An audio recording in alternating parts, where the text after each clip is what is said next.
నమస్తే, welcome to dial జై హింద్. ప్రస్తుతం మనతో పాటు ఉన్నారు గణపతి దత్తాత్రేయ ఉపాసకులు, ప్రముఖ జ్యోతిష్యులు మురళీధర శర్మ గారు. గురుగారితో మాట్లాడదాం. నమస్తే గురుగారు. మహాదేవ శ్రీమాత్రే నమః. అయితే జనరల్గా మన పెద్దవాళ్ళు చెప్తారు కదా గురుగారు, అంటే బ్రతికున్న వాళ్ళు మనకి చనిపోయినట్టు కల వస్తే, మన అమ్మమ్మలు కానీ తాతలు కానీ ఎవరైనా సరే చనిపోయినట్టు కలిస్తే ఆయుష్ పెరుగుతుంది అంటారు కదా, ఇది నిజమే అంటారా? తప్పకుండా అది నిజమే, కానీ దాని గురించి కూడా ఇప్పుడు ఇందాక మనం ఒక వీడియోలో కూడా నేను చెప్పాను, బతికున్నవారు కలలో కనిపించడము, కలలో చనిపోయినట్టుగా కూడా కనిపించేటువంటి దాఖలాలు ఉంటాయి. నా దగ్గర కూడా ఎంతోమంది క్లయింట్స్ వస్తారు, గురువుగారు వాళ్ళు ఫోన్ చేసి ఏడుస్తారు. ఫస్ట్ ఏమైందిరా అమ్మ ఏంది అంటే, గురువుగారు మా నాన్నగారు చనిపోయినట్టుగా నాకు కల వచ్చింది రాత్రి, బాగా భయం అవుతుంది. ఓకే. మరొకరు వచ్చి ఏడుస్తూ చెప్తారు, మా అమ్మగారు చనిపోయినట్టు కల వచ్చింది అని చెప్పి. అంటే మీరు వాస్తవానికి కూడా నిద్రపోయేటువంటి ఆ యొక్క సమయంలో ఏవైతే ఎక్కువ కూడా, ఇప్పుడు నిద్రపోయేటువంటి సమయంలో ఒక హర్రర్ మూవీ చూడండి, ఏదో ఒక కల వస్తుంది, ఖచ్చితంగా వస్తుంది. పాములది చూడండి, వినరా, యూట్యూబ్లో స్నేక్స్ వీడియోస్ అని చెప్పి కొట్టి చూడండి, ఖచ్చితంగా కలలో పాములు వస్తాయి. మరొకటి ఏదైనా చూడండి, ఖచ్చితంగా పాము. అందుకే చిన్నతనంలో వాస్తవానికి కూడా అమ్మమ్మలు కానీ నానమ్మలు కానీ ఆంజనేయ స్వామికి సంబంధించినటువంటి దండకం, ఆంజనేయం, హనుమంతం, వైరతేయం, రుకోదరం, సేనేయం, పటే నిత్యం, దుస్వప్నం నశ్య కశ్యతే అని చెప్పి ఒకటి పిల్లలచే అనిపించి ఆంజనేయ స్వామి యొక్క దండకం పడుకోబెట్టేటువంటి. కనుక ఇప్పటి ఉండేటువంటి జనరేషన్లో ఈ యొక్క బిజీ లైఫ్లో వారు ఏదో చెప్పాలి అని అనుకుంటారు మనకు, మనం వారికి సమయం ఇస్తున్నామా లేదా, ఓకే, లేదా వారితో మనం ప్రేమగా ఉంటున్నామా లేదా, తల్లిదండ్రులతో అయినా, నాన్నతో అయినా, అమ్మమ్మతో అయినా, నానమ్మతో అయినా, ఎవరితో అయినా. జనరల్గా మీరు కలలో ఎవరైతే కనిపించారో వారి వద్దకు ఉదయం వెళ్ళిపోయి ఒక 10 నిమిషాలు కూర్చోండి వారి వద్ద. ఎంతటి మీకు వైబ్రేషన్ జనరేట్ అవుతుంది, ఎంతటి ప్రేమ ఏందరా. ఇవాళ రేపు ఇన్ని వృద్ధాశ్రమాలు కూడా ఇప్పటికీ ఉన్నవి.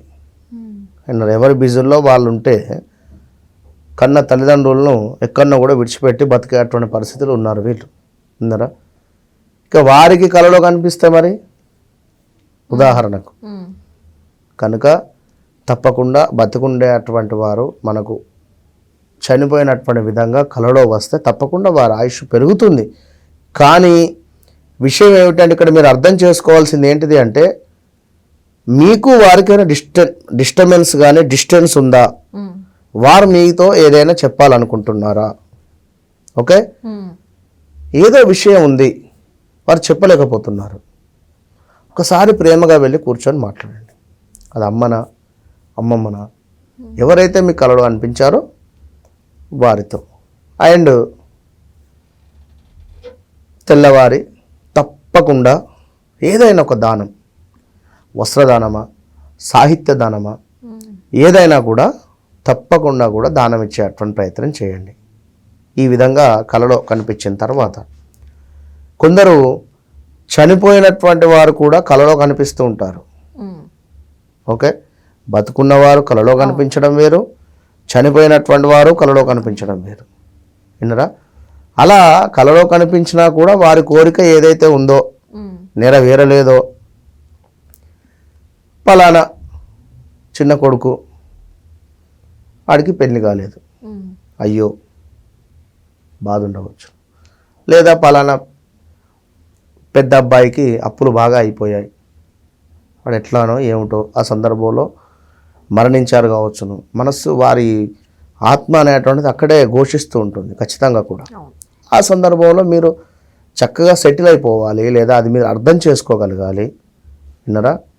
కనుక వారికి సంబంధించినటువంటి నెలమాసికాలు కానీ సంవత్సరికాలు కానీ తప్పకుండా కూడా పెడుతూ ఉండాలి. వారి పేరు మీద ప్రతి అమావాస్య రోజు బ్రాహ్మణులకు 2కో 3కో అన్నదానం కానీ ఏమైనా ఏర్పాటు చేసుకుంటూ ఉంటే తప్పకుండా కూడా ఆ యొక్క ప్రేతాత్మలు ఏవైతే ఉన్నాయో అవి ఘోష పడకుండా తప్పకుండా కూడా వాటికి విముక్తి కలిగి ఛాన్సెస్. స్వర్గలోకానికి కానీ ఎక్కడికైనా వెళ్తాయి. విన్నారా? అట్లా. ఎందుకంటే ఇప్పుడు సాహిత్య దానం కూడా ఇస్తారు కొందరు. అయ్యో బ్రాహ్మణులు తింటారో తినరా అని. ఇప్పుడు ఒక పేపర్ మనము చదువుతూ ఉన్నాం, అందులో ఉండేటువంటి ఎంతో కొంత మ్యాటర్, ఒక పుస్తకమే కావచ్చును, మ్యాటర్ మనకైతే మైండ్లోకి అయితే రికార్డ్ అవుతుంది కదా. అవును. మరి మనకు రికార్డ్ అయినటువంటి ఆ యొక్క మ్యాటర్ అక్కడ మాయమైపోవాలి, అక్షరాలు ఉండద్దు. ఉమ్. అర్థమైంది కదా. ఉమ్. మనకు ఆల్రెడీ రికార్డ్ అయిపోయింది కనుక. అదేవిధంగా మనం ఇక్కడ ద్రవరూపకంగా భోజనం కానీ బియ్యము కానీ పప్పు ఉప్పు వారి పేరిట దానం ఇస్తాం. ఉమ్. అవి తప్పకుండా వారికి మోక్షం కలిగి భోజనం పెట్టినట్టుగానే లెక్క. ఉమ్. అర్థమైందా? ఎస్. అట్లా తప్పకుండా దానాలు చేసుకోండి, మంచి ఫలితం ఉంటుంది. ఎస్. రైట్ గురుగారు. మహాదేవ్.